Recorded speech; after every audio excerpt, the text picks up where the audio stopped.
21वें तक तो कह रहे थे कि अपने जीवन का प्रेरणा प्रकाश उत्पन्न करो। ये मत सोचो कि हमें अब चाहिए धरती, हमें चाहिए आकाश। धरती और आकाश मिल भी गया, फिर भी अगर प्रेरणा प्रकाश नहीं है जीवन में, तो धरती और आकाश जीतने का कोई मतलब नहीं। 21वां भगवान शंखनाद किए, श्रेष्ठ बनो। और श्रेष्ठता का एक ही है दृष्टिकोण। आपके जीवन से आपके आसपास जो लोग भी हैं, उनको कुछ प्रेरणा मिल सके। आपका काम कैसा होता है, आपका बोली विचार कैसा होता है, व्यवहार कैसा होता है,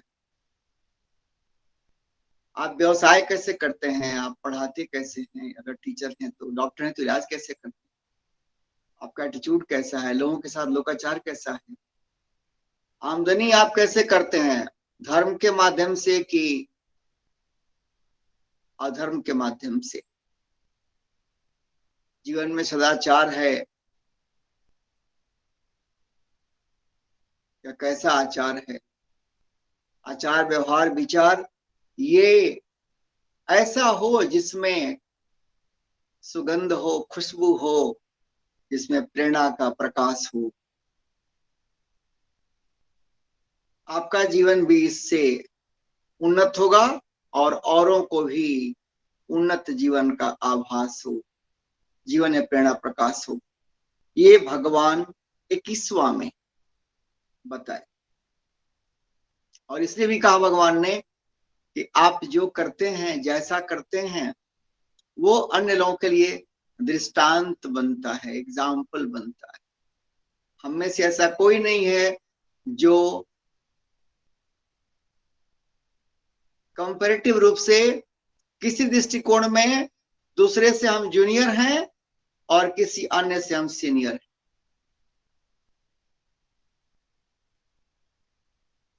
ये सब कंपैरेटिव है।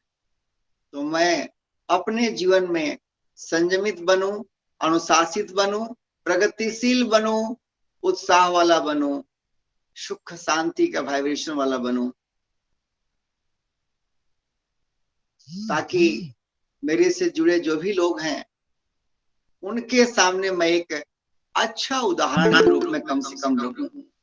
मेरा उदाहरण किसी को मोटिवेट करे, इंस्पायर करे, किसी को डिमोरलाइज न करे। भगवत गीता पढ़ने से हमारे बुद्धि में, हमारे मन में sense of responsibility and sense of commitment, कर्तव्य निष्ठा बढ़ जाती है। और वास्तव में गीता का रस पीते हैं तो दुनिया में आप कर्तव्यनिष्ठ होकर के जीते हैं।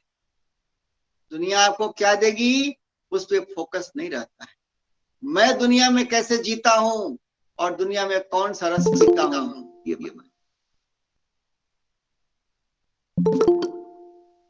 जिसको दुनिया से पाने का भूख नहीं है, जिसको दुनिया से पाने का नहीं है भूख, उसी को मिलेगा सुख।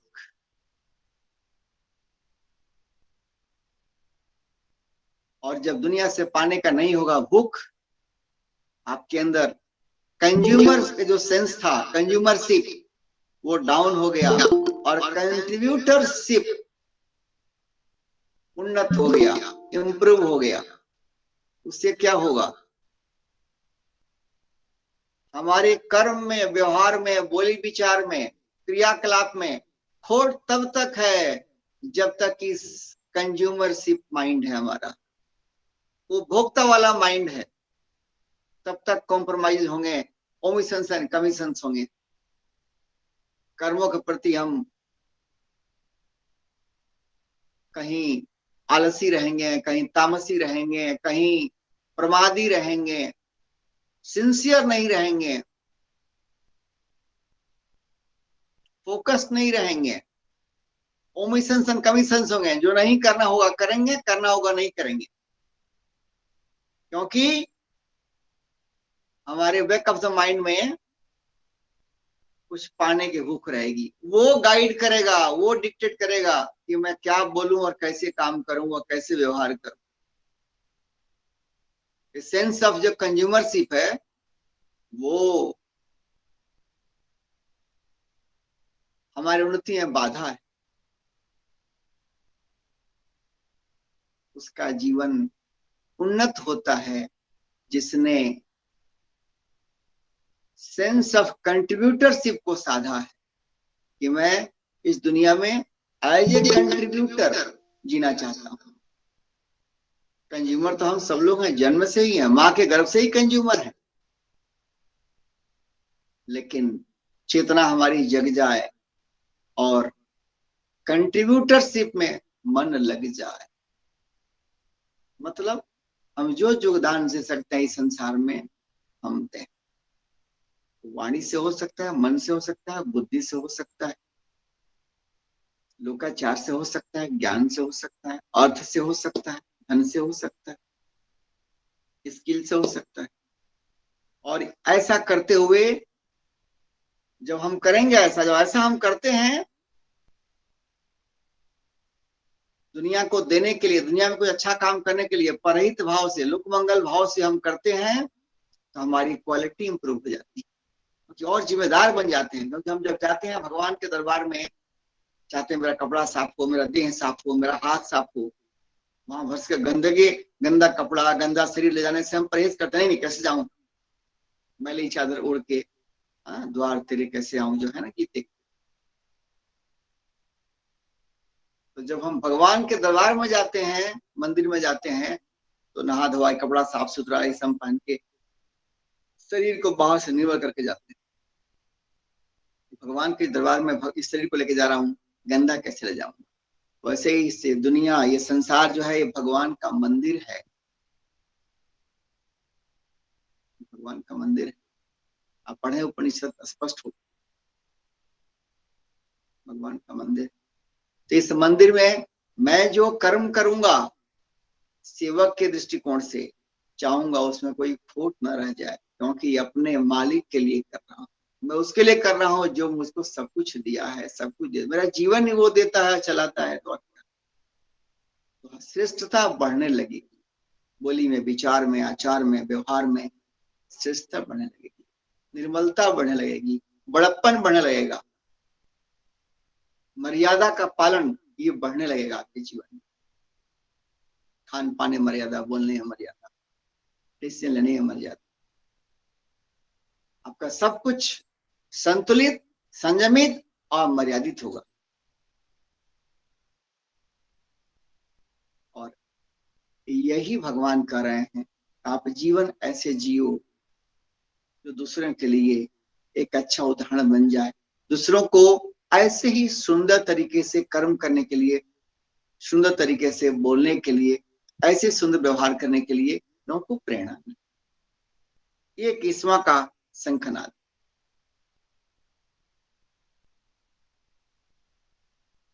बाईस से भगवान अपना उदाहरण पेश करते हैं। क्या कहते हैं 22 में? न मे पार्थासि कर्तव्यम त्रिशिलोकेषु किंचन नान वाक्तव्यम वर्त एव च कर्मणि।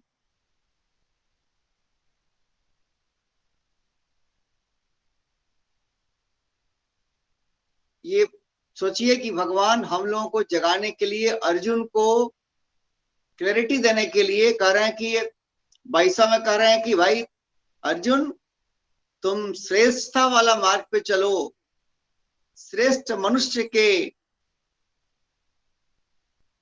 आदर्श को लेकर के चलो। ऐसा कुछ मत करो कि भगोड़ा संसार तुम्हें कहे, या धर्म से वंचित होने वाला लेवल तुम पे लग जाए, कर्तव्य से गिरने वाला, कर्तव्य से भ्रष्ट होने वाला लेवल तुम पे लग जाए। ऐसा मत करो। तुमको देख करके लोग भी अपने कर्तव्य पालन में, धर्म पालन में कॉम्प्रोमाइज करना शुरू कर देंगे।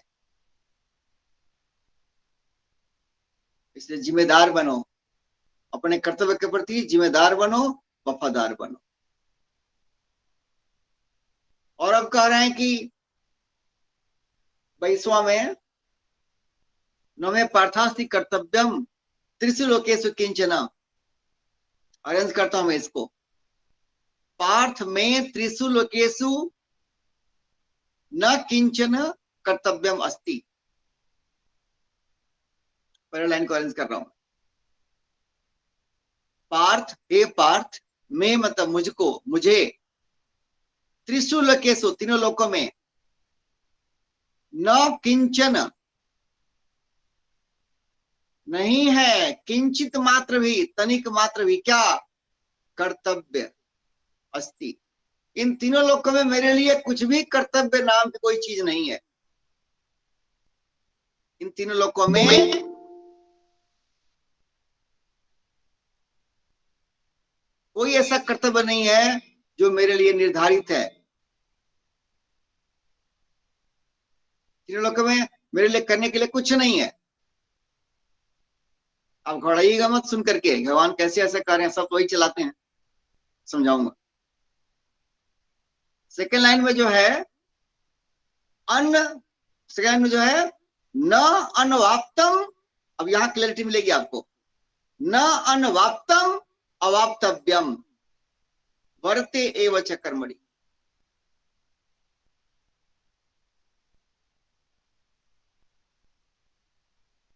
भगवान क्यों कह रहे हैं ये? अच्छा, सेकेंड का अर्थ जान लीजिए, इसको अरेंज करूं मैं।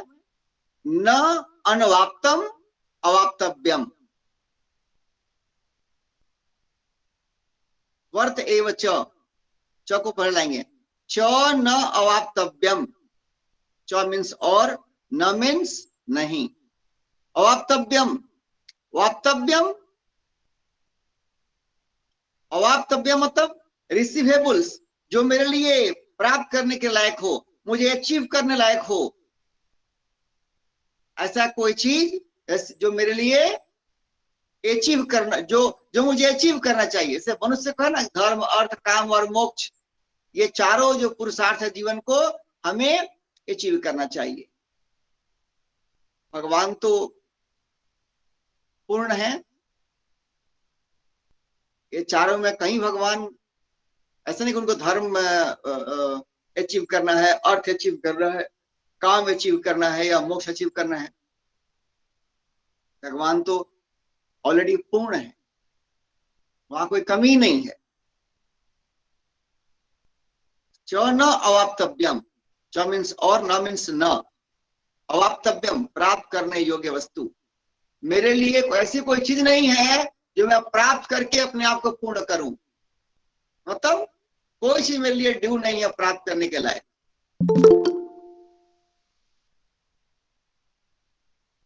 और अनवाप्तम, तो अवाप्तव्य मतलब प्राप्त करने योग्य वस्तु। सपोज मुझे धन चाहिए, तो मेरे लिए धन हो गया अवाप्तव्यम, रिसीवेबल, जो मुझे अचीव करना चाहिए। या मेरे पास पद ना हो, मेरे पास शक्ति ना हो, मेरे पास जो नहीं होगा वो मैं चाहूंगा प्राप्त करूं, उसे कहते हैं अवाप्तव्यम। जो नहीं है जो चीज, वो मेरे लिए प्राप्त करने की वस्तु बन जाती है, वो है अवाप्तव्य। एक और शब्द इसमें क्या है, अनवाप्तम। अनवाप्तम मीन्स अप्राप्त है, प्राप्त करने, जो प्राप्त करने के लायक है लेकिन मेरे पास नहीं है। जैसे मैं कह दूं कि सपोज मेरे पास खाने को नहीं है, पहनने को नहीं है, या घर मेरे पास नहीं है, तो मेरे पास घर नहीं है अगर, तो कहूंगा कि घर मेरे लिए अवाप्तव्यम है, प्राप्त करने की वस्तु है। और जब प्राप्त करने की वस्तु है तो इसका मतलब है कि दो स्थिति होगी। प्राप्त करने की वस्तु है तो मुझे वो प्राप्त करना चाहिए। अगर मैं अज्ञानी हूं तो मेरे लिए ज्ञान जो है वो प्राप्त करने की चीज हो गई। अगर मैं बीमार हूं, निरोग नहीं हूं, तो मुझे आरोग्य प्राप्त करने की चीज हो गई। तो कोई चीज जो हमारे पास न हो तो हम उसको प्राप्त करने के लिए प्रयास करते हैं, और उसे कहते हैं अवाप्तव्यम, वांछित वस्तु जो मुझे चाहिए, और वांछित वस्तु जो मेरे लिए हो, सपोज कोई चीज, सपोज मैं कहूँ मेरे पास गाड़ी नहीं है, गाड़ी नहीं है तो गाड़ी मेरे लिए हो गई वांछित वस्तु, डिजायर्ड वस्तु। मेरे मन में इच्छा होगी गाड़ी को खरीदने के लिए, गाड़ी पाने के लिए, कि मेरे पास गाड़ी आ जाए। कोई ऐसा आदमी आपको मिल जाए बोले कि ऐसा जो भी चीज हमारे लिए वांछित है, डिजायर्ड है, हमारे जीवन में जरूरी है, जो भी चीज, वो सब मुझे प्राप्त है। ऐसे लोग संसार में हैं जो जिनकी बेसिक नीड्स फुलफिल्ड है, खाना भोजन मिलता है, पहनने का वस्त्र मिलता है, रहने को घर है, तो भोजन वस्त्र आवास, और चलने को गाड़ी मिल गया, आजकल तो एक नया चीज हो गया, और बात करने का मोबाइल मिल गया, तो भोजन वस्त्र आवास और कोई वाहन की सुविधा और बातचीत करने के लिए टेलीफोन, मोबाइल, लैपटॉप, तो ये एक बेसिक, घर में टीवी, ये एक बेसिक कॉमन चीज हो गया है जो सब लोग चाहते हैं कि मुझको हो ही। सपोज किसी को यह सब बेसिक नीड हो गया तो कह सकता है कि ऐसी कोई बेसिक नीड मेरे पास नहीं है जो मेरे लिए अप्राप्त हो, मतलब मेरी सारी बेसिक नीड फुलफिल्ड है। वैसे ही भगवान कह रहे हैं इसमें, न अनवाप्तम अवाप्तव्यम, न मीन्स नहीं है, अनवाप्तम अप्राप्त, कोई चीज मुझे अप्राप्त नहीं है, अवाप्तव्यम जो मेरे लिए डिजायर्ड हो, ऐसी कोई चीज जो मेरे लिए डिजायर्ड हो वो मेरे लिए अप्राप्त नहीं है। मतलब मेरे लिए कोई भी चीज पाने का एजेंडा नहीं है, कुछ पाना है, कुछ हासिल करना है। फिर भी कह रहे भगवान, कर्म कर्मणि एव वर्ते, फिर भी मैं कर्मणि, कर्म में ही मतलब, एव मतलब ही, कर्मणि मतलब कर्तव्य कर्म में, वर्ते मतलब लगा रहता हूं। मेरे पास, अब कह रहे हैं इस वर्ष का पूरा मतलब कि हे अर्जुन, तीनों लोकों में मेरे लिए कोई कर्तव्य कर्म नहीं है। हे पार्थ, मुझे तीनों लोकों में न तो कुछ कर्तव्य है और न कोई ऐसी वस्तु है जो प्राप्त करने योग्य हो और प्राप्त न हो। मतलब तीनों लोकों में न मेरा कोई कर्तव्य नहीं है और कोई भी प्राप्त करने योग्य वस्तु अप्राप्त नहीं है। मतलब मेरे पास सब कुछ है, ठीक है, आई एम कंप्लीट, हर तरह से मैं पूर्ण हूं, फिर भी कर्मणि एव वर्ते, फिर भी मैं कर्म में ही लगा रहता हूं। ये 22वां श्लोक, अपना उदाहरण पेश करते हैं भगवान, क्योंकि अर्जुन भागना चाह रहे थे कि अब हम ये क्यों लगा रहे हैं मुझे आप, इतना ब्लड सेड एक्शन में, इतना ये क्रूर कर्म मुझसे क्यों करवा रहे हैं भगवान। अच्छा है कि मैं राम नाम जप करके और हिमालय में ध्यान करके और किसी महात्मा के मार्गदर्शन में साधना करके और मैं जीवन का जो सबसे परम उद्देश्य है मोक्ष वो प्राप्त कर लूं, मुझे इधर मत लगाइए। युद्ध से भागना चाह रहे थे वो, उनको लगा था कि ये करके मुझे शांति नहीं मिलेगी, ये करके मुझे पाप ही मिलेगा, जो उनके मन के अंदर जो क्रम बना हुआ था। भगवान कह रहे हैं, कर्म, कर्तव्य कर्म की प्रशंसा और कर्तव्य कर्म की महिमा, ये कर्म जो हम लोग पढ़ रहे हैं ना, तो अपने बारे में कह रहे हैं कि मुझे तो, मेरा कोई कर्तव्य कर्म नहीं है संसार में, इस तीनों लोकों में कोई कर्तव्य कर्म मेरा नहीं है, और कोई भी वस्तु जो मेरे लिए प्राप्त करने योग्य हो वो अप्राप्त नहीं है। मतलब सब कुछ मेरे अधीन है, मेरे पास, मेरे लिए सब कुछ अवेलेबल है, मैं तो पूर्ण हूं, कोई कमी नहीं मेरे पास, मैं पूर्ण हूं, कोई कमी मेरे पास नहीं है। फिर भी मैं कर्म में हर पल लगा रहता हूँ। जरा इसको समझना होगा हमें, तब इस ख्याल का सोच समझ में आएगा। क्यों भगवान करेंगे मेरे लिए कोई कर्तव्य कर्म नहीं है तीनों लोकों में? इसका मतलब क्या हुआ? कर्तव्य कर्म उसे कहते हैं कि कोई भी कर्म, आप देखिए मानव, पशु, पक्षी, कोई भी जीव जो कर्म करता है, उस कर्म के पीछे कुछ ना कुछ उसको एजेंडा है। कर्म करते हैं या तो सकाम एजेंडा होगा, कर्म कर रहे हैं, हमको धन चाहिए, पद चाहिए, नाम चाहिए, शोहरत चाहिए, नो, कुछ चाहिए,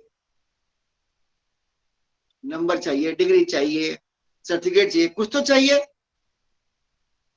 और ये सब नहीं चाहिए, अगर निष्काम भाव से कर रहे हैं तो चित्त शुद्धि चाहिए।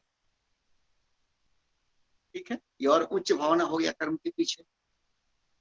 तो हम जो भी कर्म करते हैं उसके पीछे ये दोनों में से कोई ना कोई एजेंडा है, सकाम या निष्काम। ठीक है, लेकिन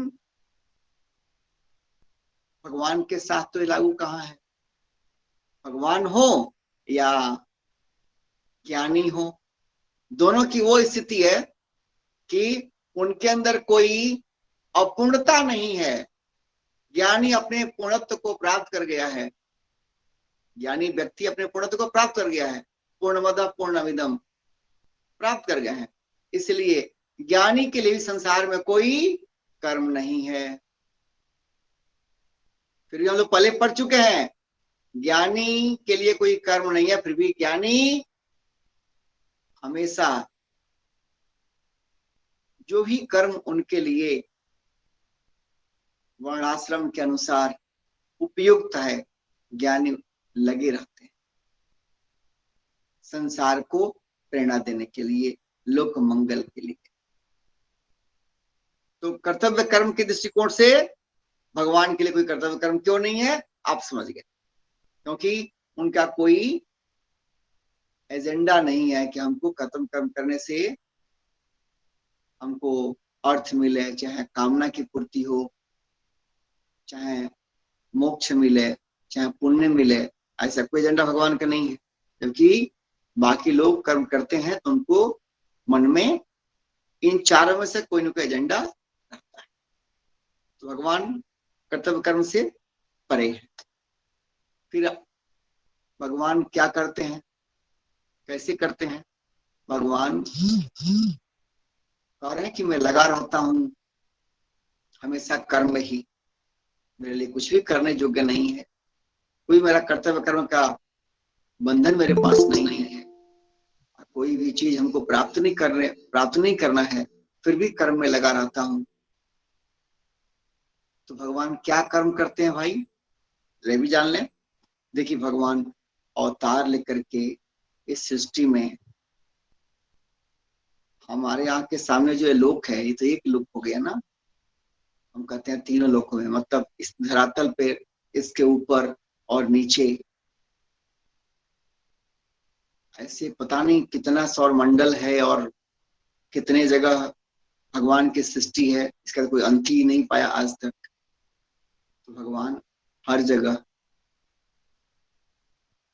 समय समय से अवतार लेते हैं, और जहां जैसे अवतार की आवश्यकता होती है उस रूप में अवतार लेकर के पापियों का नाश करते हैं और साधु संत सज्जन वृंद का की रक्षा करते हैं। आप पढ़े ये चैप्टर 4 में अध्याय 4 और श्लोक 7वां और 8वां। यदा यदा ही धर्मस्य ग्लानिर्भवति भारत अभ्युत्थानम् अधर्मस्य तदात्मानं सृजाम्यहम्।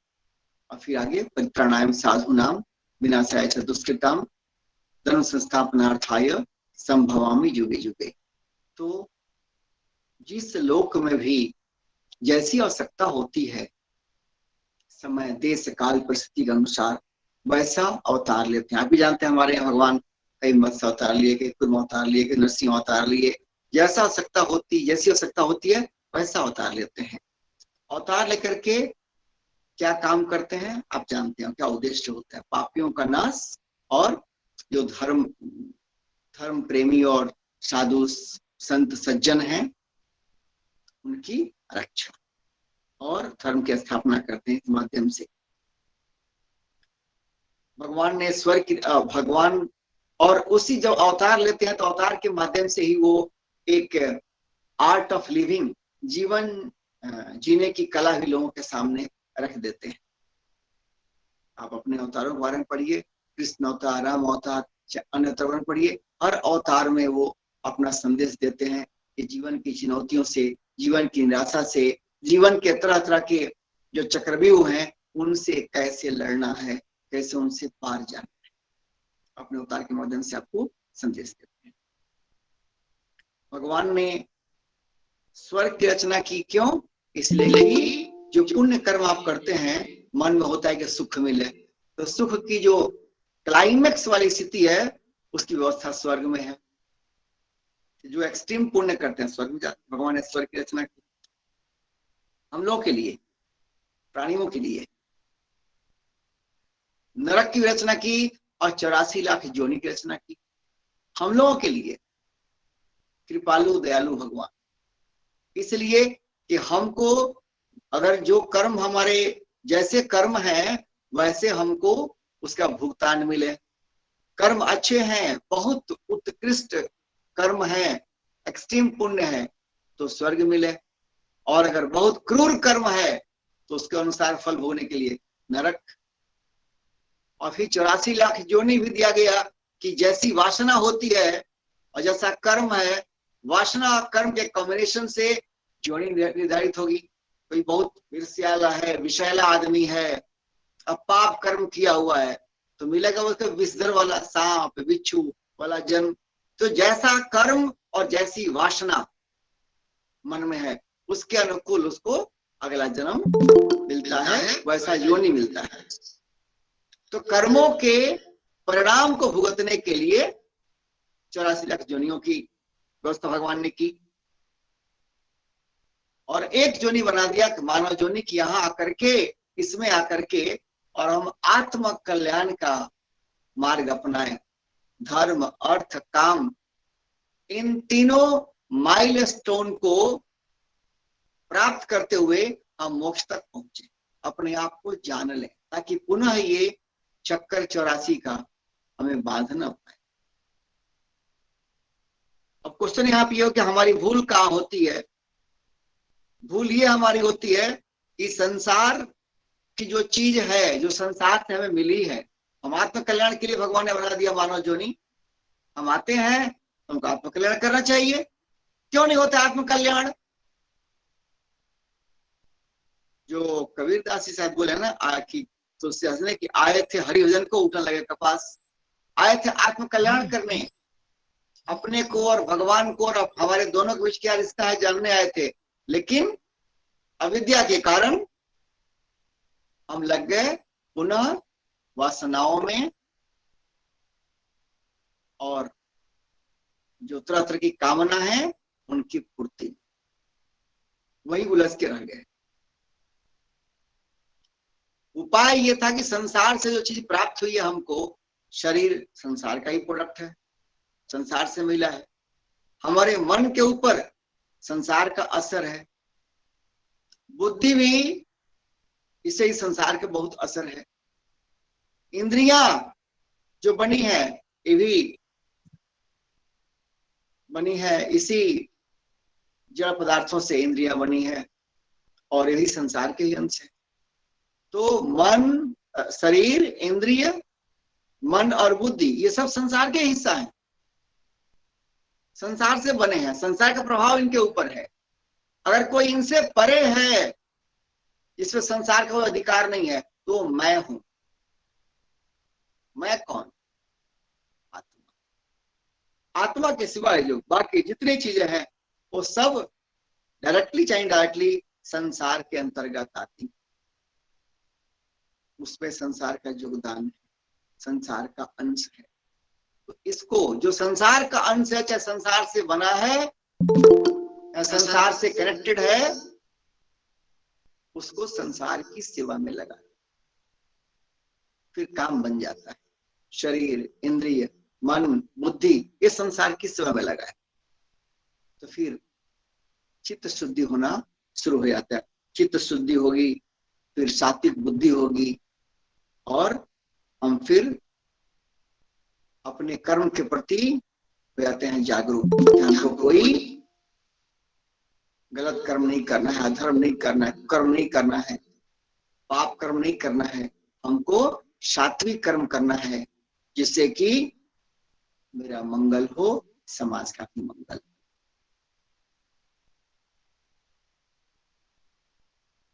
लेकिन हम नहीं कर पाते हैं और बस पशुओं की नाई जीवन जीते हैं। कमाओ खाओ, घर द्वार मकान परिवार बच्चे, और उसी में फिर बच्चे बड़े हुए, और जब बच्चे बड़े हुए और बच्चे युवा हुए तो हम प्रौढ़ हो गए। तो त्याग और सेवा का आदर्श तो हमने पेश किया नहीं। हमने तो आदर्श वही पेश किया, कमाओ धन बनाओ, धन इकट्ठा करो, बाल बच्चों के लिए रखो, उनकी शादी कर दो और बाल बच्चों के पीछे चिपके रहो, परिवार के पीछे चिपके रहो। हमने तो आदर्श वही पेश किया, तो बच्चे भी वही सीखते हैं। जैसे मेरा धन के प्रति, पद के प्रति, परिवार के प्रति गुरु लग गया है, तो वही आदर्श मैं दे रहा हूं अपनी अगली पीढ़ी को। अगली पीढ़ी के अंदर राग होगा धन से, आसक्ति होगी धन से, मोह होगा धन से, तो उसकी बुद्धि भी सात्विक नहीं बनेगी, उसकी बुद्धि में भी त्याग और सेवा नहीं आएगा। तो अगली पीढ़ी आपके सामने ही, अगली पीढ़ी आपके सामने ही, आपके सामने ही अगली पीढ़ी संघर्ष करती है और फिर आपका दिल धड़कता है।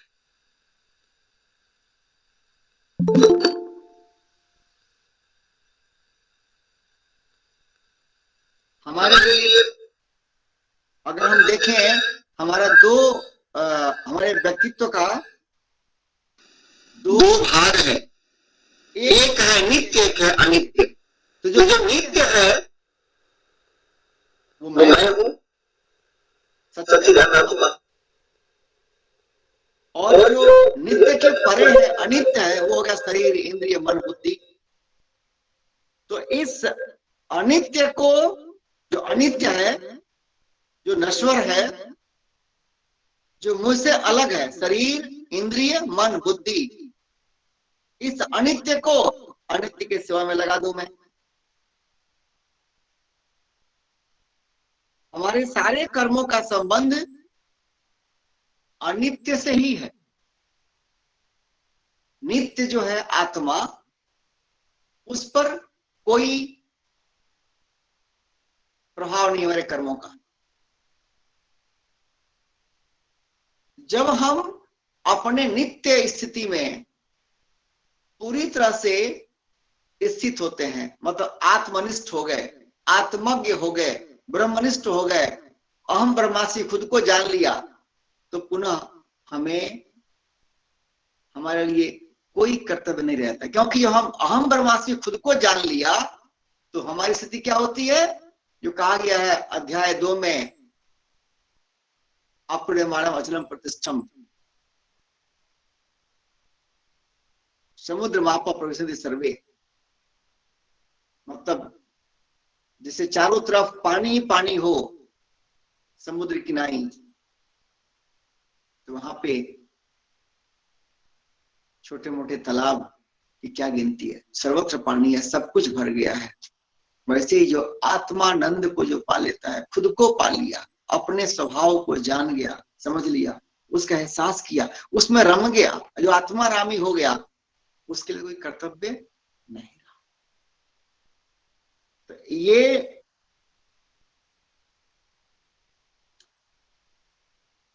कर्तव्य का कहां से होता है शुरुआत, उसकी बात मैं कर रहा हूं। फिर भी जो गृहस्थ में जो सत्पुरुष होते हैं, जो गृहस्थ आश्रम में रहते हुए कर्मयोग को अपने जीवन में कर्मयोग का अनुसरण करते हैं और सत्संग भजन ध्यान करते रहते हैं, स्वाध्याय करते हैं, और एक एक सीढ़ी चढ़ते हुए जब वो ज्ञान प्राप्त कर लेते हैं, जब वो ज्ञानोदय उनके अंदर होता है, जब वो अपना बोध हो जाता है, फिर भी वो गृहस्थ ज्ञानी कर्म नहीं छोड़ता है। अपने वर्ण और अपने आश्रम और देश काल परिस्थिति के अनुकूल जो उपयुक्त होता है समाज कल्याण के लिए, लोक मंगल के लिए, वो कर्म करते रहता है, क्योंकि उसको न पाने की तृष्णा है, न खोने का गम। हर सांस में डमरू बाजे टमाटम। उसकी स्थिति होती है बम बम बोले, हर हर महादेव। इसीलिए बनारस में जब दो लोग मिलते हैं तो प्रायः बोलते हैं हर हर महादेव। उसके पीछे भावना ये है कि बस हमारे अंदर जो शिव तत्व है, हम शिव अंदर के हम शिव तत्व हैं, उसको जान ले, पहचान ले, अपने शिवत्व में रम जाए, फिर जीवन में तो हर हर महादेव है ही।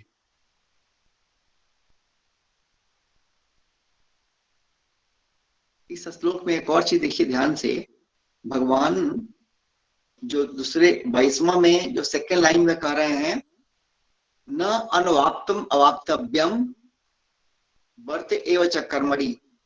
यहाँ पे जो एव का जो भगवान ने जो एव का जो उपयोग किए हैं, एव मतलब ही, माने कर्म, वो जोड़ दे रहे हैं कि कर्मणि एव वर्ते, मैं कर्म में ही हमेशा लगा रहता हूं। मतलब ऐसा कोई पल नहीं है जब कर्मों से मैं दूर चला गया, कर्मों से वंचित हूं, चाहे कर्मों के संदर्भ में मैं आलसी हो गया हूं, ऐसा कभी नहीं होता है। मैं कर्मों के प्रति हमेशा सजग हूं, तत्पर रहता हूं। कहने का भाव ये है, क्यों? इसलिए इस सच्ची भगवान पूरी सृष्टि के इंजन है, और इंजन अगर पटरी से उतर गया तो फिर क्या होगा? वैसे ही घर परिवार में, समाज में जो श्रेष्ठ लोग होते हैं, जब वो अपने कर्तव्य कर्म के प्रति सजग, तत्पर या उत्साही नहीं होते हैं, तो दूसरे लोगों को भी अपने कर्तव्य कर्म के प्रति वो प्रेरणा नहीं मिलती है। फिर सब लोग अपने कर्तव्यनिष्ठ होने के पटरी से उतर जाते हैं। इसलिए भगवान जोड़ दे रहे हैं बार बार कि मैं देखो, मैं हमेशा कर्मों के प्रति सजग और तत्पर रहता हूं। जानते हैं महाभारत में एक आता है प्रसंग, भगवान एक ऋषि से बात करते हैं, कह रहे वहां पे धर्म संरक्षणम अर्थाय धर्म संस्थापनाय च तैस्तैहि वेशैश्च रूपैश्च त्रिषु लोकेषु भार्गव। भगवान कह रहे हैं कि तीनों लोकों में मैं अवतार लेता हूं और बहुत सी जोनियों में अवतार लेता हूं, और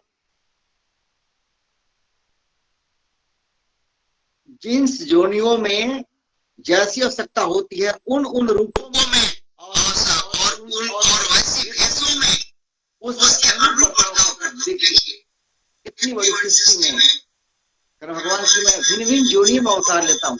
ऐसा है कि सिर्फ अवतार लेता हूँ मनुष्य जोनी में, भिन्न भिन्न जोनी में अवतार लेता हूँ, और जहां जैसी आवश्यकता होती है उसके अनुरूप वैसा रूप वैसे भेष में अवतार लेता हूँ। कितने दयालु हैं भगवान, अपने उनके जो प्राणी मात्र जो उनके परिजन हैं सबको अच्छी प्रेरणा देने के लिए भगवान हर समय तत्पर है, सजग है। इसलिए इस वर्ष के माध्यम से भगवान हम सबको जगा रहे हैं, जीवन का बना लो उद्देश्य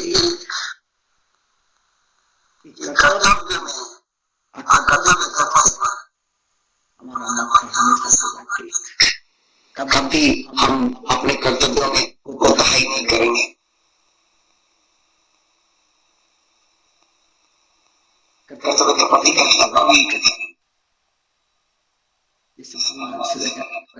इसी बात को भगवान एक और दे रहे हैं अपना वो कारण कि मैं क्यों इतना सजग हूं, तत्पर हूं, इतना उत्साह से हर पल कर्म करता हूं, क्यों? ये 23वां में कह रहे हैं इसका कारण, यदि हेयम न वर्तेयम जातु कर्मण्य अतंद्रितः मम वर्तानुवर्तन्ते मनुष्य पार्थ सर्वसः। 23वां भगवान कारण बता रहे हैं कि मैं क्यों इतना तत्पर हूं, सिंसियर हूं, कमिटेड हूं, डेडिकेटेड हूं, मोटिवेटेड हूं, एंथुजियास्टिक हूं, उत्साह से हर पल कर्म करता हूं, सावधानी पूर्वक कर्म करता हूं। क्यों कह रहे भगवान 23वां में,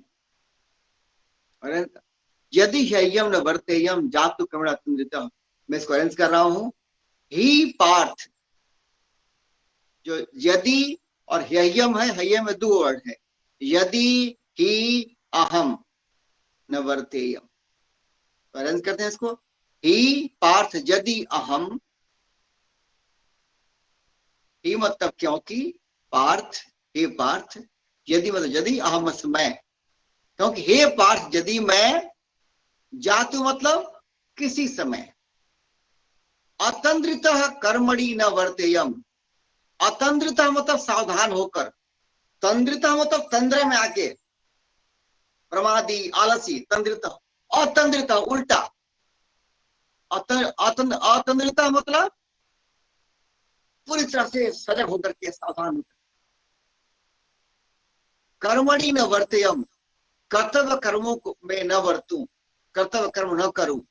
ये पार्थ यदि मैं किसी समय पूरी सावधानी से कर्तव्य कर्म न करूं तो बड़ी हानि हो जाएगी। कैसे?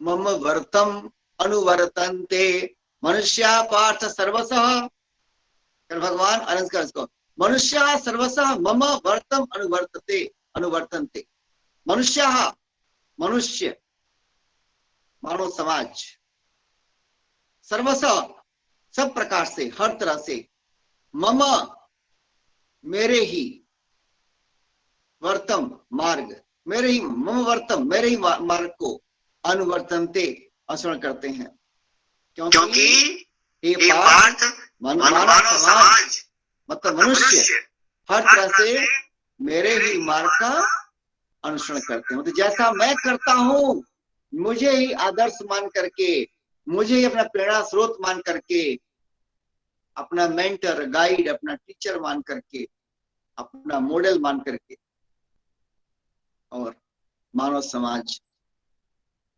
मेरा अनुसरण करते हैं।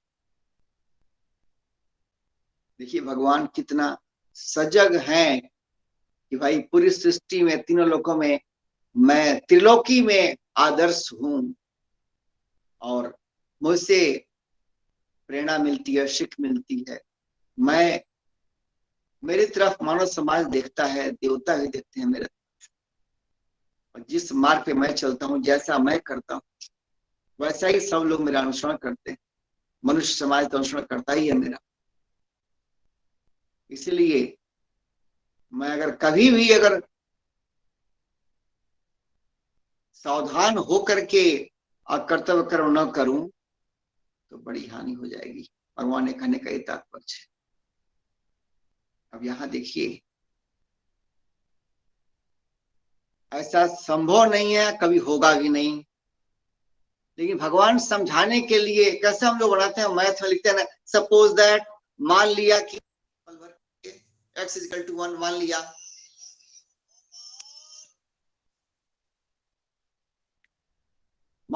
x = 1। मेरी आवाज आ रही है? जी आ रही है। हाँ अच्छा, बढ़िया। सो मान लिया x = 1, कोई मैथ का प्रॉब्लम सॉल्व करने के समय मान लेते हैं, अंत में आता है s का रियल वैल्यू क्या है। वैसे ही भगवान कह रहे हैं पल भर के लिए मान लो, यदि जातु, जातु मतलब किसी समय, यति मतलब अगर, मान लो पल भर के लिए अगर किसी समय अगर ऐसा हो जाए कि मैं तत्परता से साधन पूर्वक कर्म न करूं, यहाँ वर्ड यूज करते हैं, भगवान वर्ड यूज किए हैं अतंद्रिता। अतंद्रिता तंद्रिता ना तंद्रा वाला स्टेज, तंद्रा वाला माइंड, आलस, प्रमाद, सुस्ती, मतलब उसमें तत्परता नहीं है, सजग नहीं है, पूरा शार्प नहीं है, फोकस नहीं है, सावधानी नहीं है कर्म करने में, वो हो गया तंद्र वाली स्थिति। और जब हम सावधान हैं, तत्पर हैं, सजग हैं, अलर्ट हैं, तो उसे कहते हैं अतंद्रिता, आलस्य प्रमाद रहित।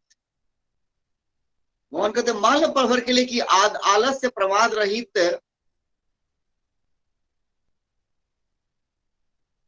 रहते हुए और अगर मैं कर्म न करूं, मतलब क्या हुआ, मैं शिथिल पड़ जाऊं, मैं ढीला पड़ जाऊं, मैं प्रमादी हो जाऊं, मैं कर्म के प्रति लेजी हो जाऊं, अपने कर्तव्य कर्म के प्रति मैं सीरियस न रहूं, अलर्ट न रहूं, तो क्या होगा, मुझसे प्रेरणा मिलती है मनुष्य समाज को, वो लोग भी अपने कर्तव्य कर्म के प्रति उनमें भी लापरवाही बढ़ने लगेगी, वो भी ढीला हो जाएंगे। कर्म में अतंद्रिता का महत्व कैसा है, क्योंकि हम जो भी कर्म करते हैं, अगर उस कर्म में तंद्रा है, मतलब आलस्य है, सुस्ती है, सावधानी नहीं है, तत्परता नहीं है, तो कर्म में खोट होगा,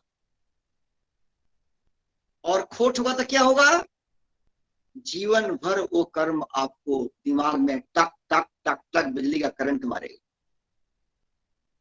कि हमने ये काम ऐसे करना चाहिए। डॉक्टर का, कोई डॉक्टर है, सर्जन है, पेशेंट आ गया टेबल पर, और उस समय डॉक्टर साहब पूरे तत्परता से ध्यान नहीं दिए, पेशेंट के पास पैसा कम था, गरीब पेशेंट था, पूरा फीस नहीं दिया, या डॉक्टर साहब को बहुत जल्दी फटाफट काम करके किसी और कोई और ऑपरेशन करने जाना था, जितना अधिक ऑपरेशन उतना अधिक पैसा, तो उन्होंने अपने काम में कहीं ना कहीं कोताही कर दिया, आलस कर दिया, या फास्टिंग बहुत बहुत फास्ट काम कर दिए, पूरा अटेंशन नहीं दिए, पूरा प्रॉपर कुशल तरीके से काम नहीं किए, और पेशेंट सपोज पेशेंट को फायदा नहीं हुआ ऑपरेशन से, या पेशेंट दुर्भाग्यपूर्ण स्थिति में पेशेंट नहीं रहा, तो अगर आज नहीं तो कल डॉक्टर साहब को वो पकड़ेगा कि हमने उस पेशेंट के साथ या जल्दीबाजी कर दिया, शॉर्ट्स में देना चाहिए, इसलिए वो पेशेंट सर्वाइव नहीं किया, गड़बड़ी हो गया। इसे कहते हैं अपने काम में आलस या प्रमाद या तमस का प्रभाव, ठीक है। और वही दूसरा ऐसे देख लीजिए आप, पेशेंट आया टेबल पर, डॉक्टर साहब ने पूरी तरीके से पूरा अलर्ट होकर के, पूरा केयरफुली, पूरी तत्परता से, उत्साह से, कि हमको इस पेशेंट को बचाने के लिए अपना 100% देना है, नॉलेज स्किल जो भी मेरे पास से मैं दूंगा। उसके बाद अगर पेशेंट सरवाइव कर गया तो डॉक्टर खुश रहेंगे, भगवान को ही धन्यवाद बोलेंगे अगर डिवोर्सल डॉक्टर हैं तो, और डॉक्टर को खुशी होगी कि चलो मेरा एक केस और सक्सेस रेट मेरा एक और ऐड हो गया। और पेशेंट अगर सब बढ़िया से डॉक्टर ने किया अपना काम, पूरा केयरफुली या सिंसियरली किया विथ फुल डेडिकेशन, और पेशेंट सर्वाइव नहीं किया ऑपरेशन के बाद, तो डॉक्टर के मन में क्षोभ नहीं होगा, डॉक्टर मन में चलो हमने तो अपना बेस्ट किया था यार, कोई कंप्रोमाइज, कोई कोताही नहीं किया था, what ever best I have in my hand I could do, मेरे पास जो बेस्ट संभव था हमने कर दिया, अब आगे प्रभु की जैसी। डॉक्टर के मन में क्षोभ नहीं होगा, वो ज्यादा मॉडरेशन नहीं होगा, एक आत्मग्लानि नहीं होगी, क्योंकि उसने अपना काम ईमानदारी से किया। सर्वाइव करना नहीं करना, इसके और भी फैक्टर्स हैं, और उसमें ईश्वरीय कृपा भी शामिल है, पेशेंट का अपना फर्ज भी शामिल है। लेकिन डॉक्टर के पार्ट में देखिएगा, मैं आप चाहता हूं समझाना कि एक तंद्रा के मोड में रह के काम करना और तंद्रा रहित हुए काम करना। डॉक्टर जो पूरा तत्परता से सावधानी से काम किए उसे कहते हैं अतंद्रित, कर्म में अतंद्रित,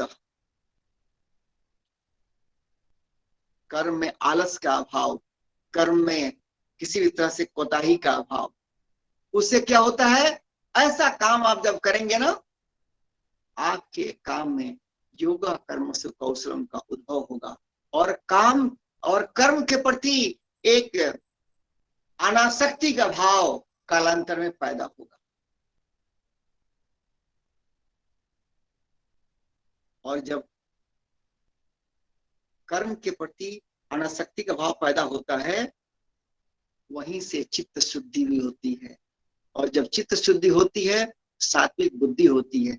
जहां सात्विक बुद्धि होगी वहां गलत सही, धर्म अधर्म, अच्छा बुरा, ये आपको बहुत स्पष्ट आपके आंख के सामने रहेगा और आप फॉलो भी करेंगे कि जो उचित है मैं फॉलो करूंगा, जो मर्यादित है फॉलो करूंगा, जो बड़प्पन का मार्ग है फॉलो करूंगा, जो शील सदाचार का मार्ग है वो फॉलो करूंगा, जो धर्म के अनुसार उचित है वो फॉलो करूंगा। आपका जीवन साधना बन जाएगा, उपासना बन जाएगा। ये है अपने कर्तव्य कर्मों के प्रति अतंद्रित नजरिया, तंद्रा रहित, आलस्य रहित, कोताही रहित। अंत अगर आपको अपना टेस्ट करना हो कि मेरे जीवन में तंद्रा है कि तंद्रा रहित कर्म कर रहा हूं, तो अपने आप से पूछें कि आप जो भी कर्म करते हैं अपने भाई बहन के प्रति, माता पिता के प्रति, परिवार के प्रति, बच्चों के प्रति या हितनाथ के प्रति, समाज के प्रति, अपने ग्राहकों के प्रति, अपने टीचर है तो अपने विद्यार्थियों के प्रति जो भी कर्म करते हैं, उस कर्म के प्रति आपके मन में अनासक्ति कितना है। अनासक्ति मतलब कर्म कर रहा हूं अपना बढ़िया से बढ़िया, द बेस्ट मैं दे रहा हूं, उस कर्म के एवज में पाने की चाह मुझे नहीं है। कर्म कर रहा हूं, संतुष्टि मेरा पहला इनाम, पीछे पीछे जो देना है ईश्वर देगा मुझे। और कर्म किया हमने और उसका परिणाम किस रूप में आ रहा है, फलाशक्ति, ये भी आपको नहीं पकड़ेगा बहुत ज्यादा। अगर कर्म कर रहा हूं, अपना द बेस्ट दे रहा हूं, रिजल्ट एक्सेलेंट आ गया तो कूदेंगे नहीं, रिजल्ट अगर बहुत लो आ गया तो डिप्रेस नहीं होंगे। अपने को टेस्ट करना हो कि कर्म के दृष्टिकोण में, कर्म के संदर्भ में मेरे जीवन में कितना तंद्राहीनता है, कितना आलस्यहीनता है, ये बहुत जरूरी है। इसलिए सेल्फ टेस्ट करना चाहिए। कर्म करने के समय अगर मन में आलस्य है, वासना है, कामना है, तो फिर आपके कर्म में 100% आप दे नहीं पाएंगे, कहीं ना कहीं खोट रह जाएगा। अगर सब बढ़िया से भी किए तो फल की आसक्ति आपको पकड़ेगी और वो परेशान करेगी। इसलिए कर्म इसीलिए करना है कि कर्मों की आसक्ति से मेरा विच्छेद हो जाए। कर्म करने का ये फिलॉसफी है, ये साइंस है। कर्म करने की जो आसक्ति है उससे मेरा विच्छेद हो जाए, इसलिए कर्म करना है, आसक्ति मिट जाए कर्म के प्रति, तब आगे कर्म करूंगा कि नहीं, करूंगा, अनासक्त भाव से करूंगा। कर्मणेवाधिकारस्ते मा फलेषु कदाचन। और इसमें एक और बात कर रहे हैं भगवान, जो सेकेंड लाइन में देखिए आप, पहली बात में जो कह दिए वो कीजिए, यदि ही अहम न वर्तेयम जातु कर्मणि अतंद्रित। अगर मैं पल भर के लिए भी समझ लो, कल्पना कर लो कि मैं अगर पूरी सावधानी से, पूरी तत्परता से कर्म करने में अगर वंचित हो जाऊं तो बड़ा अनर्थ हो जाएगा। क्योंकि मम वर्तम अनुवर्तनते, मनुष्य पार्थ सर्वसा, हर तरफ से मनुष्य मेरा ही तरफ देखते हैं, मुझे आदर्श मान करके मेरा अनुसरण करते हैं। तो मनुष्य को अब देखिए आप, इसमें भगवान ने एक मैसेज दिया है बहुत बढ़िया।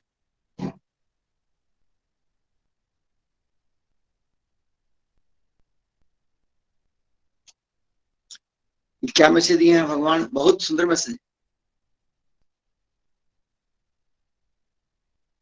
कह रहे कि हर तरह से मनुष्य मेरे ही मार्ग का अनुसरण करते हैं। इनडायरेक्टली भगवान ये बता रहे हैं कि मनुष्य वही है जो मेरे मार्ग का अनुसरण करता है। ध्यान दीजिएगा, जो मेरे मार्ग का अनुसरण नहीं करता हो, वो देखने में तो मनुष्य दिखता है, उसकी आकृति मनुष्य जैसी है, बनावट मनुष्य जैसा है, लेकिन वास्तव में मनुष्य कहलाने के योग्य नहीं। एक डेफिनेशन एक तरह से यहाँ सामने उभर कर आया कि मनुष्य कौन है। मनुष्य वही है जो भगवान को अपना आदर्श मान करके उनके उनसे प्रेरणा पाता है, उनके बताए हुए रास्ते पे चलता है, उसके अनुकूल अपना जीवन जीता है, अपने जीवन में भगवान का अनुसरण करता है। वही मनुष्य है, वही मानव कहलाने के योग्य है। एक तरह से भगवान ये परिभाषित करते हैं। तो हम कैसे रहे संसार में? जब भगवान राह दिखलाने के लिए आते हैं संसार में, तो क्या दिखलाते हैं? संसार में आया हूं अपने लिए क्या जीना, जो भी कर्म करूंगा ऐसे कर्म करूं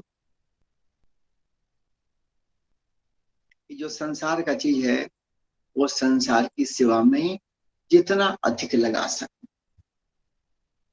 यही संसार में सुख से रहने की विद्या है, रीति है, नीति है। हमारी गलती क्या होती है? हम पूरा जीवन लगा देते हैं, मेरा परिवार, बच्चा, मकान, दुकान, और जब जीवन आता है चौथे पन्ने, तो जिनको अपना समझा उनके तरफ से ही मिर्ची मिलती है, कांटे मिलते हैं। क्यों? क्योंकि हमने बोया बोया है राग का बीज। कैसा राग? रिश्तों में राग। तो फिर क्या होगी? लगेगी मन में आग। कौन लगाएगा? भगवान लगाएंगे। कैसे? हमारे जो राग वाले कर्म हैं, आसक्ति वाले कर्म हैं, उन्हीं को लकड़ी बना करके और आग लगाएंगे भगवान। और क्या होता है? दिल जलता है। फिर जीते जी जहां रहते हैं, जिस घर में, परिवार में, समाज में, वहीं पे शुरू होता है प्रतिकूलता अपने ही रिश्तों में। क्योंकि हमने जीवन के बारे में उच्च दृष्टिकोण पेश ही नहीं किया। हम खुद भगवान को अपना आदर्श मान के जीवन नहीं जिए। हम अपने जीवन में भगवान को अनुसरण नहीं किए। हम मानव बन के जीवन नहीं जिए। बस यहीं पे हम गिर जाते। इसलिए भगवान ने डिफाइन किया है कि मनुष्य वही है जो हम मुझको अपने जीवन में आदर्श के रूप में शामिल करके हम मुझको फॉलो करता है, मेरा अनुसरण करता है। देखिए, एक स्थिति ऐसी होती है जो आप सब देखे होंगे, जब मौत आती है और जब शरीर गिर गया तो अंतिम विदाई के पहले तैयारी करते हैं, तो देखते हैं कि आदमी के देह में जितना आभूषण है निकाल दो, कपड़े भी निकाल दो, यहाँ तक कोई धागा है, जनेऊ जगह पवित्र वाला धागा है, उसको भी काट के निकाल दो। कमर में कोई धागा है जो बांधा जाता है, बहुत लोग बांधते हैं कमर में धागा, बहुत लोग बचपन से होता है, फिर जवानी में बांधते हैं। कमर धागा बोलते हैं, डाड़ा बोलते हैं, या हाथ में बांधते हैं कुछ धागा, और कोई और कुछ लॉकेट फकेट, सब निकाल दो। क्यों? नहीं, इनको बंधन से मुक्त करना है। अरे भाई, उनका जब जीते जी, मौत के बाद उनको आप क्या मुक्त करेंगे? मानते हैं परंपराएं हैं, ये फॉलो करें, इसका अपना अर्थ होगा, ठीक है। लेकिन यही काम अगर वो आदमी जो अब नहीं रहा, प्राण उसका निकल गया, यही काम अगर अपने जीवन में कर लिया होता कि जीते जी सारे बंधनों से अपने आप को काट के अलग कर देना, रिश्तों से अलग नहीं करना है, रिश्तों के साथ रहनी है, रिश्तों के साथ ये ग्लू वाला जो फेविकॉल जो है रिश्तों के साथ, राग, आसक्ति, मोह, इसको काट करके निकाल देनी, तब जीते जी आनंद होता। अपना कर्म हम रिश्ते नातों के प्रति करते रहते अनासक्त भाव से। कोई कहेगा अखिलेश जी रिश्ते रिश्ते नातों में क्या होगा, संसार में जितने रिश्ते आते हैं, जितने रिश्ते नाते आते संसार में, वो सारे इसीलिए आपके साथ कनेक्ट हैं क्योंकि आपका कोई ना कोई उनके साथ पिछले जन्मों का कनेक्शन है, अकाउंट सेटल करनी है। इसलिए कोई यहाँ आपका माता बना, कोई पिता बना, कोई बेटा बना, कोई बेटी बना, कोई पति बना, कोई पत्नी बना, कोई फुआ बना, कोई काका बना, कोई भतीजा बना, कोई भाभी बना, जो भी आपसे जुड़ा हुआ है उसका कोई ना कोई अकाउंट अपूर्ण है, अनसेटल्ड है। बैंक में जाएंगे, कर्जा लेंगे, जब तक कर्जा आप देंगे नहीं, बैंक आपको एनओसी नहीं देगी। वैसे जितने आपके रिश्ते हैं वो सब आपके साथ पिछले अकाउंट को सेटल करने के लिए मिले हुए हैं। तो क्या करना है, उन सब के प्रति जो भी आपका कर्तव्य है उसके लिए आप अपना फर्ज कीजिए, कर्म कीजिए, निभाइए, लेकिन ये मानते हुए कि हमें बदले में तुमसे कुछ नहीं चाहिए, मैं अपना कर्तव्य निभा रहा हूं भगवान का दूत बन के, राजदूत बन के, अंत अपने अंतःकरण को शुद्ध कर रहा हूं, यही मेरा उद्देश्य है। आगे भगवान जो कह रहे हैं 24वां श्लोक में जो आज का है, वो कह रहे हैं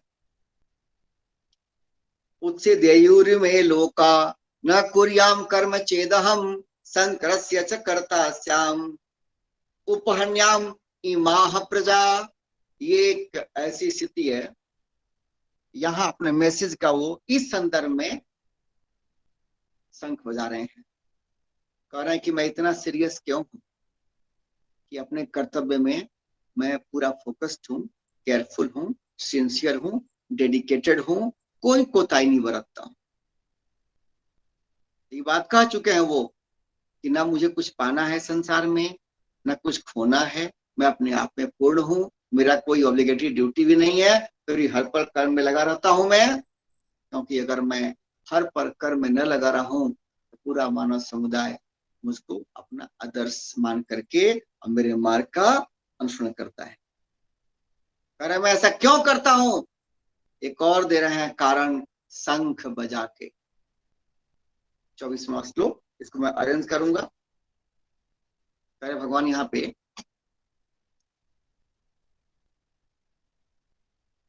इमे लोका उससे देयहु, 24वां का पहला लाइन, इमे लोका उत्सी देयहु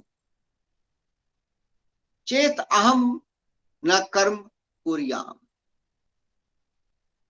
जो लास्ट वर्ड है चेत अहम, उसको ब्रेक किया, चेत अहम, चेत अहम न कर्म कुर्याम। चेत मतलब यदि, अहम मीन्स मैं, न कर्म कुर्याम अगर मैं कर्म न करूं तो क्या होगा, इमे लोका उत्से देयहु, इस लोक में ये सब मनुष्य उत्सी देयहु नष्ट भ्रष्ट हो जाएंगे, अवनति को प्राप्त होंगे, इनका पतन हो जाएगा। ध्यान दीजिएगा भगवान कितने सजग हैं अपने इस प्राणी मात्र के लिए और विशेष रूप से मानव के लिए जो उन्हें अपना आदर्श मानता है। कह रहे हैं दूसरे लाइन में भगवान, संकरस्य च कर्ता श्याम, अब इसको अरेंज कर रहा हूं मैं, च संकरस्य कर्ता श्याम इमाह प्रजा उपहन्याम। कह रहे हैं कि च मीन्स और, संकरस्य कर्ता श्याम और मैं शंकर से कर्ता श्याम, और मैं शंकरता को करने वाला माना जाऊंगा। श्याम मतलब हो जाऊंगा, माना जाऊंगा,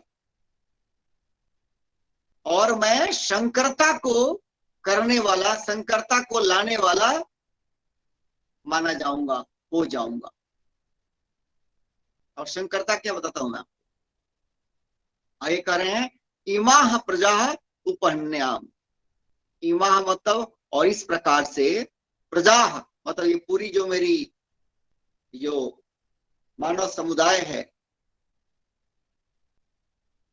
इस समस्त प्रजा को, इस सारे लोगों को, इस सारे जो मेरा परिवार है, उपहन्याम, इनको नष्ट करने वाला मैं माना जाऊंगा, बन जाऊंगा। तो क्या कह रहे हैं भगवान पूरा ये श्लोक में, कह रहे हैं कि अगर मैं कर्म न करूं इतनी सावधानी से, तो ये सब मनुष्य इमे लोका उससे देयु, ये सब मनुष्य नष्ट हो जाएंगे, और मैं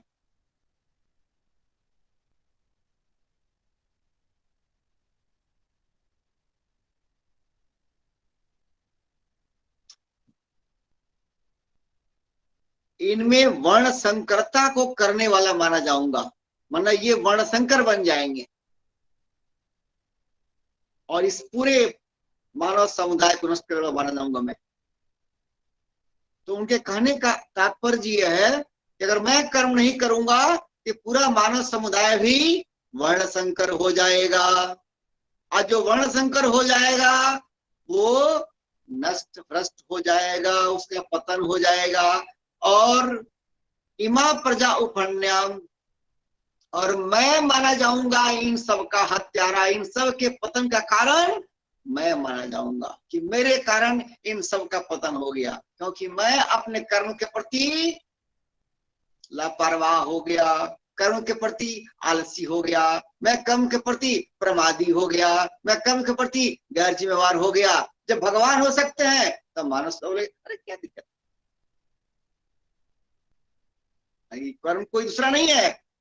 हम में से हम सब लोग भिन्न भिन्न रोल में है, माता है, पिता है, भाई है, बहन है, पिता है, पुत्र है, पुत्री है, दादी है, नानी है, काकी है, भाभी है, शिक्षक है, डॉक्टर है। हम सब भिन्न भिन्न रोल में जो कर्म कर रहे हैं, अपने कर्मों के प्रति जब भगवान ही रहेंगे, अगर भगवान हो जाएंगे गैर जिम्मेदार, भगवान हो जाएंगे प्रमादी, वो हो जाएंगे आलसी, सुस्त, लापरवाह, तो हम सब भी उसका फायदा उठाएंगे। चलो भगवान होते हैं, कभी कभी हम भी लापरवाह हो सकते हैं, हमारा पतन शुरू हो जाएगा।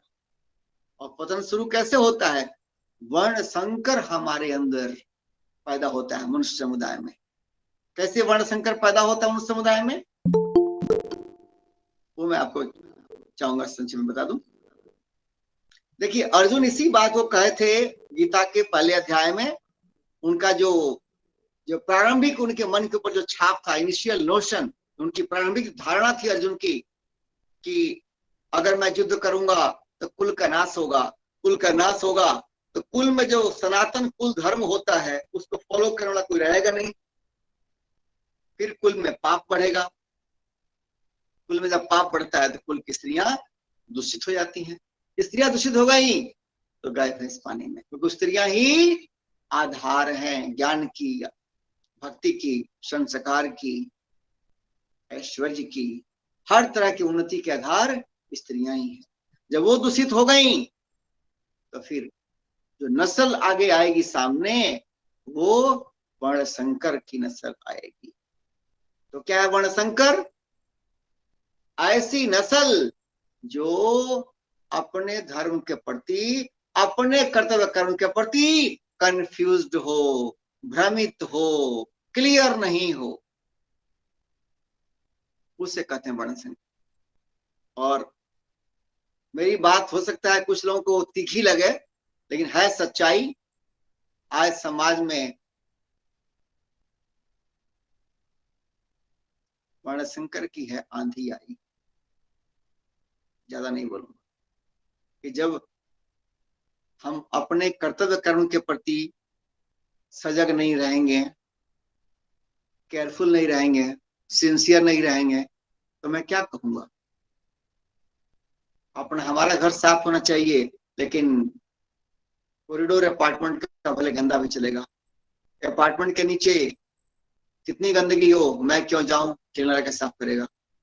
मेरा घर साफ हो, अपार्टमेंट साफ हो, लेकिन अपार्टमेंट के पीछे कोई रोड हो, नहीं नहीं वो आएगा म्यूनसिपलिटी वाला साफ करेगा, हम क्यों साफ करें। वैसे ही है, जुआ जो है वो पढ़ाई करेंगे अगर सिर्फ नौकरी के लिए और पैसे के लिए, और बुरी आदत के शिकार रहेंगे जुआ, तब क्या कहेंगे।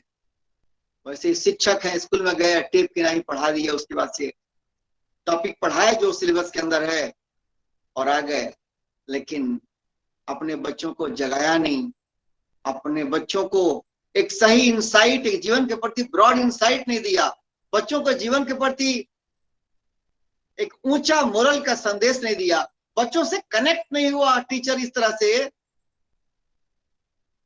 कि बच्चों में जो पॉजिटिविटी है वो उभर जाए और वो देश के रत्न बने, और जो निगेटिविटी है वो ड्रॉप हो जाए। पर ये काम टीचर नहीं करेंगे, आचार्य नहीं करेंगे, तो कौन करेगा भाई। लेकिन ऐसे बहुत कम उदाहरण देखने को मिलते हैं जो शिक्षक आचार्य इस मामले में सीरियस हो। वैसे ही हर प्रोफेशन में गिरावट जो आई है, इसे ही कहते हैं वर्ण संकर। ठीक है, हम सब का फर्ज है भगवान के इस संदेश से इस रस को पीना और जीवन ऐसे जीना कि हम वर्ण संकर के उदाहरण न बने। क्योंकि जब अपने कर्तव्य कर्मों के प्रति, और कर्तव्य कर्म क्या है, अब यहां भी ले लीजिए 2 मिनट। अगर हम पिता हैं तो हमारा फर्ज इतना ही सिर्फ नहीं है कि बच्चे को खाना, कपड़ा, आवास देना, इतना फर्ज नहीं है। बच्चे का बायोलॉजिकल विकास के लिए खाना चाहिए, फिजिकल डेवलपमेंट के लिए खाना चाहिए, लेकिन बच्चे का इमोशनल डेवलपमेंट, बच्चे का स्पिरिचुअल डेवलपमेंट, डिवोशनल स्पार्क, जीवन के प्रति उसको एक अच्छा विजन मिले कि पढ़ रहा हूं किस लिए, डिग्री चाहिए किस लिए, नौकरी चाहिए किस लिए, मैं जीवन भर कंज्यूमर बन के ही जीवन जीऊं, उपभोक्ता बन के जीवन जीऊं, या समाज में योगदान देने वाला एक रत्न बनूं। और बच्चे के अंदर घर, परिवार, धन, दौलत, इसके प्रति मोह न हो ज्यादा कि धन कमाऊं, पैसे बचाऊं, संग्रह करूं, भोग विलास करूं, ये सब बच्चे के अंदर पैदा न हो, विलासी सोच। अब बच्चे के अंदर देश के प्रति कुछ कर गुजरने का जज्बात पैदा हो, इसके जरूरी है कि माता पिता खुद भी ऐसा कुछ काम करें जो बच्चे की नजर में प्रेरणा प्रकाश बन जाए। ये भी हमारा फर्ज है देना, हम मिस करते हैं। अगर हम एज ए पेरेंट अगर इस ऐसा नहीं करते हैं तो हम वर्ण संकर के उदाहरण हम हैं। क्योंकि हमारा कर्तव्य सिर्फ कुत्ते बिल्ली के नहीं, बच्चों को जन्म देना, उनका फिजिकल विकास, और थोड़ा सा पढ़ लिख लो, नौकरी मिल जाए, थोड़ा सा शादी हो गया और कपड़ा लता, अपना घर मकान दुकान बना लिया, चल हमारा बेटा बड़ा सुखी है, इतना पैकेज कमाता है। ये इतना ना सोच बिगड़ गया है, इसे कहते हैं वर्ण संकर वाली स्थिति। हमने पैकेज से डिसाइड कर दिया है बच्चे का सक्सेस फॉर्मूला। हमारा बच्चा तो 5 लाख का महीना कमाता है, हमारा बच्चा तो 1 करोड़ साल में कमाता है, 2 करोड़ कमाता है साल में, और क्या क्या करोड़ पैकेज। पैकेज की बीमारी ये ला रही है समाज में एक बहुत बड़ी महामारी। हमें बच्चे के सामने ये पेश करना होगा कि जीवन में त्याग चाहिए, जीवन में सेवा चाहिए, सादा जीवन, उच्च विचार चाहिए। हम अपने भोग विलास की, क्या सुख सुविधाओं की सामग्री इतनी न बढ़ा लें लिस्ट, तो उसके लिए हमको अपना ही पेट न भरे। लिस्ट हमारी बड़ी होगी तो जितना कमाएंगे उतना कम पड़ेगा, क्या समाज के लिए करेंगे। ये कौन दिखलाएगा राह बच्चों को। हम अर्थ और काम, यही तक सीमित बच्चे हमारे देखते हैं, हमारे ऊपर देखते हैं कि हमारे माता पिता तो अर्थ और काम, अर्थोपार्जन और काम की फुलफिलमेंट, कामनाओं को पूरा करना, इसलिए माता पिता लगे हुए हैं। अब थोड़ा बहुत धर्म का अंश आ गया, मंदिर जाना के पूजा पाठ करना, बस। तो बच्चों तो इसी के अंदर बच्चे रहते हैं, संकीर्ण सोच का उनको एग्जाम्पल मिलता है देखने के लिए। इससे बियॉन्ड बच्चे न देख पाते हैं न सोच पाते हैं। तो हम पेरेंट के रूप में एक वर्ण संकर वाला ही उदाहरण पेश कर रहे हैं अपना। बच्चे देखें कि हमारे माता पिता धर्म, अर्थ, काम और मोक्ष, ये चारों पायदान पे हमारे माता पिता आगे बढ़ रहे हैं। ये शास्त्र अनुरागी हैं, ये सत्संग में जाते हैं, ये मंदिर जाते हैं, इनके जिनमें त्याग है, तपस्या है, ये अपने समाज के प्रति सजग हैं, पड़ोसी के प्रति सजग हैं, ये कर्तव्यनिष्ठ हैं, ये राष्ट्र भक्त हैं, ये ईश्वर भक्त हैं। तो फिर बच्चों में संस्कार विचार उन्नत होगा, फिर बच्चे वर्णशंकर नहीं बनेंगे। उनका विजन क्लियर होगा, उनका दिशा क्लियर होगा, उनका फोकस क्लियर होगा। वो हमेशा अलर्ट, सिंसियर एंड डेडिकेटेड रहेंगे, अपने घर परिवार के प्रति भी, रिश्तों के प्रति भी, और देश और समाज के प्रति। भगवान यही हम सबको जगा रहे हैं कि कर्तव्य में कहीं चुको नहीं, और श्रेष्ठता की राह में उन्नत होते चलो, कहीं रुको नहीं। यही रखता हूं। आप सबको कुछ इसमें क्वेरी हो, कोई सवाल हो, और से करें।